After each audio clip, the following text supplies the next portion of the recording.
Today we're in Fort Lauderdale, Florida, and we're pulling back the curtain with fitness competitor, model, influencer, and entrepreneur behind 2 different companies. She's a 10-time cover model, including Maxim, podcast host, and former WWE champion, Amanda Saccomanno.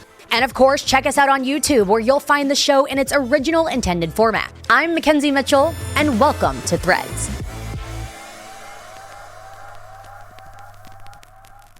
Well, first of all, it's so good to see you. Oh my gosh, we haven't seen each other in how long? I know, it's been a minute. It's so good to see you. Yes, well, I listed off a slew of things that you are, what you've done.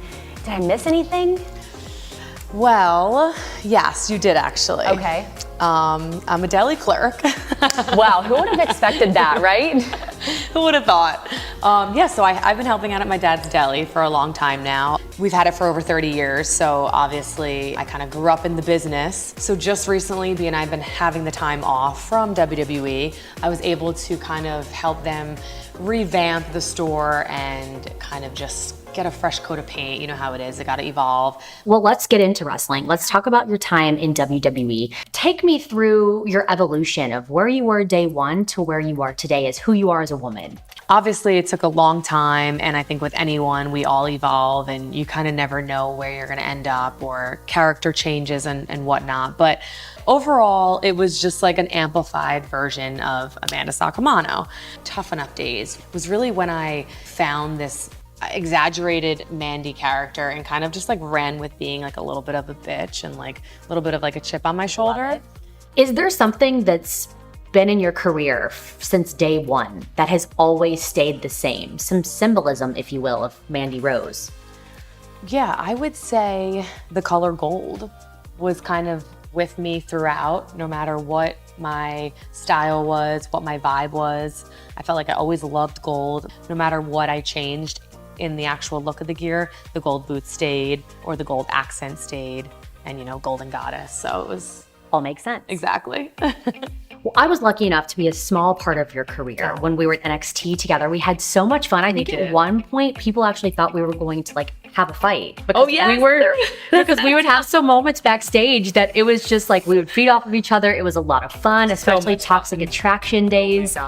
So much fun. But you were the NXT Women's Champion for quite a while. You almost broke records when you were the champion. Let's talk about this gear right here in particular, when you won the NXT Women's Championship. Obviously, when I won the title, right before that is when I came back to NXT and I went with the whole dark hair look, and I just had kind of a different vibe going. I just wanted to be a little edgier. I wanted to be taken a little more serious because it was always the Golden Goddess, and I wanted to switch it up. I always loved red and black combination, but this is actually inspired from Lara Croft from Tomb Raider. Okay. She had that like sexy look, but also like badass. Sure. So I really like this like corset. It obviously, you know, snatched the waist, which we love. Yep.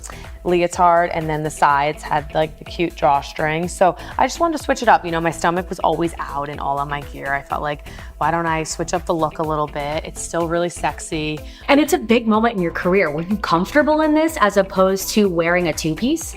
So it wasn't as comfortable, but I did feel like super sexy still in it. I actually had a top made if I didn't like this. You did? Too. I always have. And what did that look like? So I had the top made as an alternative. I was nervous about like not showing the stomach, you know? I wore this just like a few matches after the event. Definitely TV matches, Toxic Attraction days and all that. So I think this one fit better for me as far as the top went. So I stuck with this one a little bit more. But it was a good little variation. Absolutely. As opposed to like the, you know, normal two-piece set. Well, you mentioned Toxic Attraction. What did it mean to you to have such a footprint on not only the NXT women's division, but 2 other women's career? You look at Gigi Dolan and JC Jane, and then you guys created kind of this look that you were the attraction. Yes. We weren't all matchy-matchy, which I kind of like, I always liked, even like when Sonya, Deville and I tag team, like, I don't know, we're not the same person. We're both very different, especially Sonya and I. And it was like, even with these girls, like I didn't know them that well, but I didn't want to come in and make them look more like me. Like that was not the vibe. That was never the intention from the get-go. Actually, if anything, it would have been me getting a little of the edginess from them. We all created our own little look, but it meshed so well together. without being like, oh, they're so matchy-matchy. You wore these black wings with feathers. The wings. The wings, but it's kind of iconic when you look back at Mandy Rose in NXT. Whenever you showed up and wore these wings, people were like, she's in command.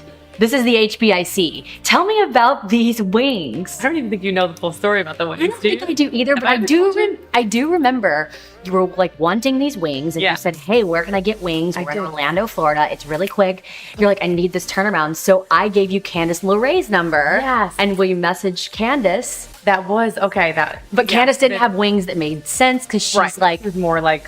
different colors, more light and bright. Yeah. So you were looking for black wings at the time. Tell me this story. So nothing's more stressful, like when you're crunched for time, your outfit's not fully here, the gear designer's like literally still sewing it, and you're like, well, we got like 20 minutes. Like it's very stressful, if that. The wings never showed. So like the FedEx, I kept tracking it. It said that it was coming to the PC, never showed. So obviously when it got down to the wire of like, we have like an hour or two left, I was like, we got to figure this out because like I wanted like the wings go with the look. Of course. It made the look. It made the look. So that was always inspired by like Victoria's Secret. Like I love that, like fashion and fitness mix. Sure. Someone offered like, hey, like Party City has like decent wings. So they're sending me pictures and videos, and obviously I can only go off of like through that. So I was like, just grab all the black ones. So they weren't terrible, and obviously no one really knows You this. would never know. But the girls were dying. We were all dying because we were just like, wait. And then like, I think like one thing, like the piece fell off, and I was like, oh my God. So we had to like sew something back on quick. For like the vibe, like what I wanted was like huge wings, and like maybe it's like a portrait of me coming out with the wings first. But like for this, it was just like, just try not to get close to the wings. Don't get a close up on the wings. Well, they were. And it were. Did the other wings ever end up coming? Actually, they did. They did, yeah. But they were actually no good. Yeah, they just didn't work. It didn't work. The wings were not meant to be. Well, let's get your War Games gear that kind of paired with the wings, because you don't have the wings here today. We do not. No. Okay. R.I.P. the wings.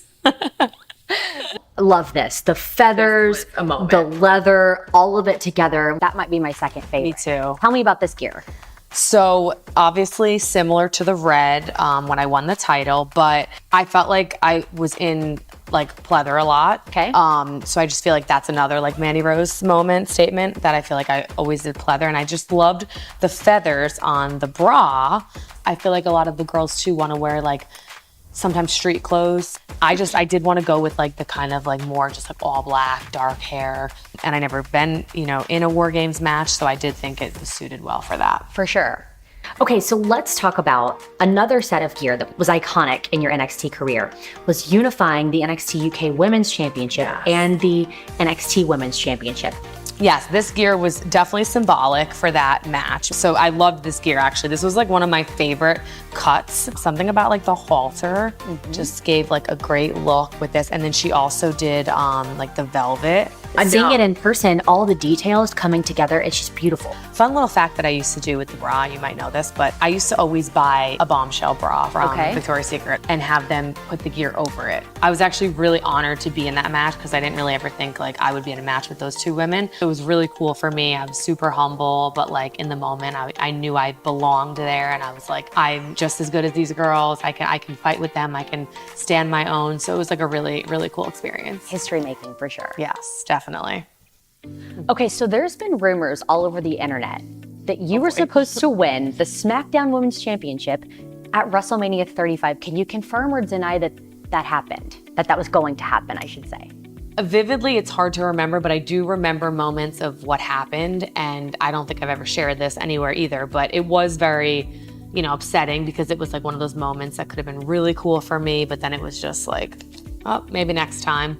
But yeah, I do remember, obviously we were in a storyline. It was Sonya Deville and Asuka and myself. Sonya and I were we had some conflict being created. It was kind of the beginning of it, where we were kind of costing each other, the match, and we just weren't getting on the same page with things. With our matches with Asuka, we had singles matches with Asuka, and then I was told from somebody it would potentially be me versus Asuka for the Women's Championship at WrestleMania.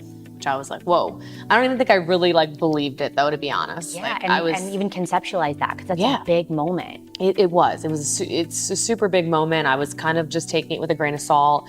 Anything can happen, anything can change. And so it did. But yeah, it was just one of those moments where it was just kind of shitty and you just had to kind of back to the drawing board. And I remember venting to a few people about it, but it was a little bit just disappointing. Yeah, it was really disappointing, but it was one of those things that like, it happens. Did you make gear for that night? This was a really cool jacket that I had made. I did end up wearing it at the Battle Royal at Wrestlemania 35, which I ended up in the Battle Royal when I was potentially having a title match. But I strut my stuff down that ramp and I wore this. It's it's heavy too. I mean, this is like 10 pounds on its own. Right, and wearing it, and it also like tightened on the arm, so getting it off was like, I was like, oh shit.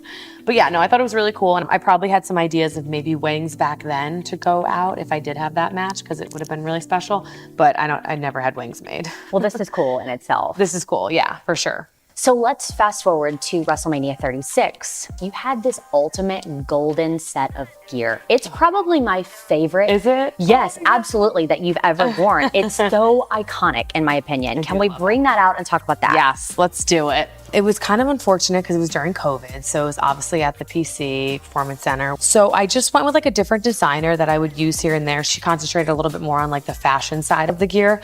So it just really like stood out to me as just like glamour. It was very iconic. Yeah, and I didn't realize that this was two pieces. I thought this was just one piece that was sewn together. It's the bra underneath. It was definitely one of my favorites, but it was also one of my favorites that like didn't get enough recognition. Oh, really? Okay. Yeah. Why did you feel it didn't get enough recognition? Because it was just, fans didn't get to see it in person. It was only on TV. It was a big moment. Like that storyline with Otis and I, like that kiss, fans would have went nuts for that if we were in a stadium or arena with fans. So it was just kind of like, we made the best of it. Obviously you have to, but I kind of wish that this gear was like, I don't know, at an MSG or something like huge. Something big, right? Yeah. There was a moment at Royal Rumble where you were in the match and then you're about to get eliminated and Otis saves you from being eliminated from the match. Do you have that set of gear? Because it's similar to this, right? Yeah, that was another iconic one. I do. Let me grab that. So this gear I loved. Super sexy.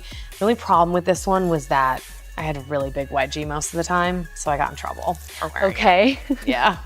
Okay. I got in trouble afterwards, but I mean, we had a huge moment there. Otis catching me under the ring and him saving me jumping back up. I just remember the, crowd behind me, like amazing moment. So it was really worth it, but it was definitely another iconic gear. I love this gear. And did you choose sequins because it was bigger for like a Royal Rumble or something? Yeah, I love sequins, but I think the vibe that I was going, like I wanted to do the whole leotard look, but I always had the battle because of my shape, like I needed like to be like sexy still, but it was really hard because you're wrestling in it as well. Yes. Well, it served its purpose. It did. Yeah. We loved her, and then we moved on. Yeah. And we moved on to a moment where Mandy Rose went from the Golden Goddess to a more simplistic Mandy Rose, where you were just wearing like cutoffs and a white crop top. And you cut your hair. I just wanted to be so basic. Like it's always so glamorous and the makeup and this and the hair, like short hair. A lot of people called me soccer mom. I really liked that look though. Yeah. I felt it like in me. Like it's so funny when you talk about like what you wear, it's always a confidence thing. Like I feel more confident in something.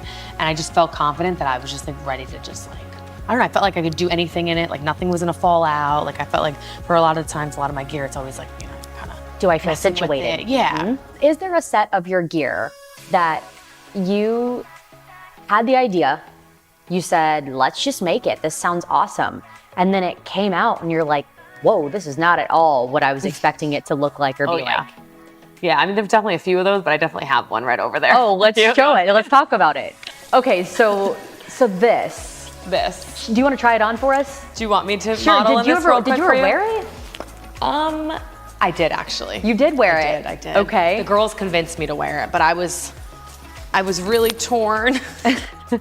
Okay. How do we feel? It's not as bad actually as- not as bad on, right? Off, you go like, what is this furry thing? Like Muppets. Muppets. First thing that came to mind was just like Muppets, and the gear that was with it, the matching gear was like, I loved the gear. It was the green and pink one that I had with the rhinestones, but I wanted like a pink jacket. So I remember vividly when we got it, JC, of course, was just like, what is that?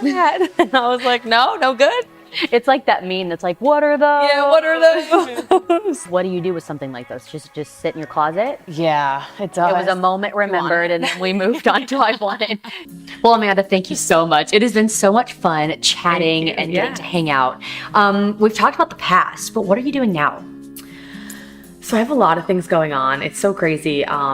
Since I've been out of WWE, it's like I'm even more busy. I'm busier than I ever was, which is great. I feel that. I was gonna say, do you feel that? I feel that. My skincare line is taken off. That's been a lot of fun. I have more time to work on that, as you know, with your jewelry line. Like, it's a lot of fun being a business owner, but being able to like do those things. Of course, love it.